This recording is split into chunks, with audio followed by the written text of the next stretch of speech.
Bilirsiniz, son dövrdə bizdə hələ bil ki, dələduzluq cinayətləri həddindən artıq çoxdur. Axırıncı iş baxırdım 2025-də. Pensiya çıxmamışdan bir 3 gün qabaq hökmü elan elədik. Kassa çekləri yoxdur. Ədəvi yeri al. Üzr istəyirəm, dələduzlar çox gözəl bir icad eləsinlər, hansısa bir dələduzluqla böyük pul əldə etsinlər. Nə edirlər? Gedirlər, tapırlar hansısa bir narkoman, bomж və s.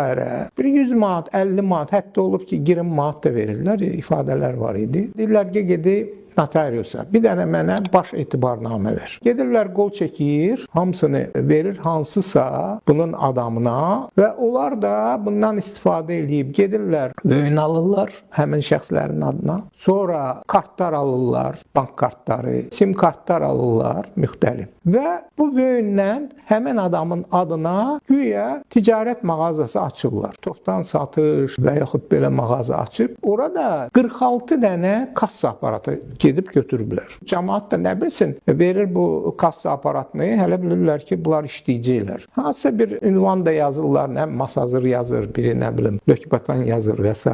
ki, orada mağazadır. Və başlayırlar kassa çeklərində özləri 2 dənə də proqramist götürürlər. O proqramı elə yaradır ki, o çeklərdə olan məbləğ və çeşid hansısa bir nəsə alıblar və s. hər dəfə dəyişirmiş ki, şübhə yaranmasın. Ondan sonra başlayırlar 46 dənə kassa aparatı ilə bu çekləri çap eləyib, sonra da ki, bu çeklərdən istifadə edib bizim cinayət işi üzrə 5 milyon nə qədərsə pul alıblar. İndi siz fikirləşirsiniz ki, gör nə qədər gündə rulonla 8 dənə evdə eləmişdilər belə, kiraya götürmüşlər evləri. Rulonla bu çeklərdən istifadə edib, hətta satırdılar müəyyən adamlara ki, get sən də düzəltkinən də. Tutaq ki, 100 min manatlıq çek çap eləyiblərsə, nəm 50 minə satırdılar və s.